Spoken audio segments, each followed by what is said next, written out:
Hello friends, movie with আর্টসেতে আপনাদের সকলকে স্বাগত। আশা করছি আপনারা সকলে ভালো আছেন। এখন আমি মোস্ট অ্যান্টিসিপেটেড একটি নিউজ নিয়ে এবং বলিউড কিছু আপডেটস নিয়ে আপনাদের সাথে কথা বলতে চলেছি। তো ভিডিওটি শুরু করার আগে আপনাদের সকলের কাছে একটি ছোট্ট অনুরোধ, ভিডিওটি সম্পূর্ণ দেখে যাবেন। এখন আমি ক্রিস 4-এর কিছু লেটেস্ট আপডেট নিয়ে যেটা সামনে আসছে সেই নিয়ে আপনাদের সাথে আলোচনা করব। তো প্রথমেই আমি বলতে চাই যে ক্রিস 4-এ আমরা যারা যত ডিমান্ড করছিলেন যে ক্রিস 4-এ প্রিয়াঙ্কা চোপড়াকে দেখতে চাই, আমরা দেখতে চাই। তো at the last Priyanka Chopra তার একটা ইন্টারভিউতে সে কোনো না কোনোভাবে ইঙ্গিত দিয়েছে যে সে আবারও বলিউডে ফিরতে চলেছে। হলিউড সিনেমায় গেছে ঠিক কথা, কিন্তু সে বলিউডে কামব্যাক করবে এবং সে বলিউডে ক্রিস 4 দিয়েই কামব্যাক করতে চলেছে। সে একটা ইন্টারভিউর মধ্যে একটা ইঙ্গিত দিয়েছে এই বিষয়ে।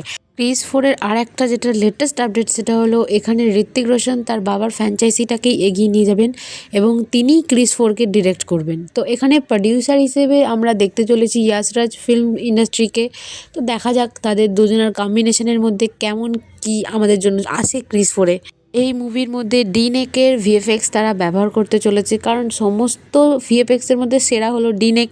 রামায়ণ বলুন, মহাভারত বলুন, প্রত্যেকটা মুভির ডিনেক্স ভিএফএক্স দিয়েছে। তো তারা চাইছে যে ডিনেক্সের কাছ থেকে তাদের মুভির ভিএফএক্স রাখতে, কারণ এই মুভিতে আমরা জাদুকে দেখতে চলেছি। এই মুভির মধ্যে আরও অনেক ক্যারেক্টার যারা ক্রিসের সাথে যুক্ত ছিল, ক্রিস ফ্র্যাঞ্চাইজির সাথে, সে সমস্ত অ্যাক্টরকে কোথাও না কোথাও পুরনো নতুন অনেক অ্যাক্টরকে দেখতে চলেছি, যে কারণে এই মুভির বাজেটটাও বেশ হাই হতে চলেছে এবং এই মুভিটাকে তারা শুধু প্যান ইন্ডিয়া নয়, ওয়ার্ল্ড বেসিসে মুভিটাকে রিলিজ করতে চাই।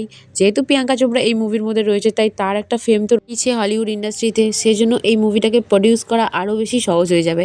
এই মুভির অল বাজেট হিসেবে ঋত্বিক রোশন 500 কোটি টাকা চেয়েছে, কিন্তু প্রডিউসার ডিরেক্টর সব মিলিয়ে মিশিয়ে তাকে 350 কোটি টাকা দিতে চাইছে। কিন্তু সব মিলিয়ে 350 কোটি টাকার মধ্যে এই মুভিটাকে প্রডিউস করা সম্ভব হবে না বলে ঋত্বিক রোশন জানিয়েছে। এবার দেখার বিষয় যে ক্রিস 4 নিয়ে যে আমাদের এত মতামত, এত কিছু, সেই মুভিটা কি আদৌ আসতে চলেছে এই বছর বা নেক্সট ইয়ারের মধ্যে?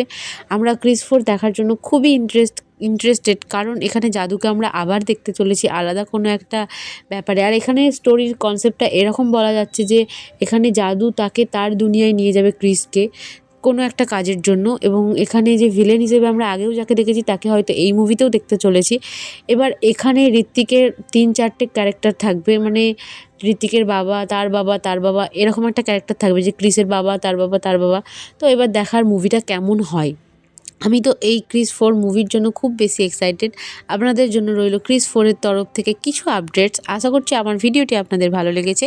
ভিডিওটি যদি ভালো লেগে থাকে অবশ্যই লাইক, কমেন্ট, শেয়ার এবং আমার চ্যানেলটিকে সাবস্ক্রাইব করে দেবেন। Thank you so much for watching this video. Take care, bye by.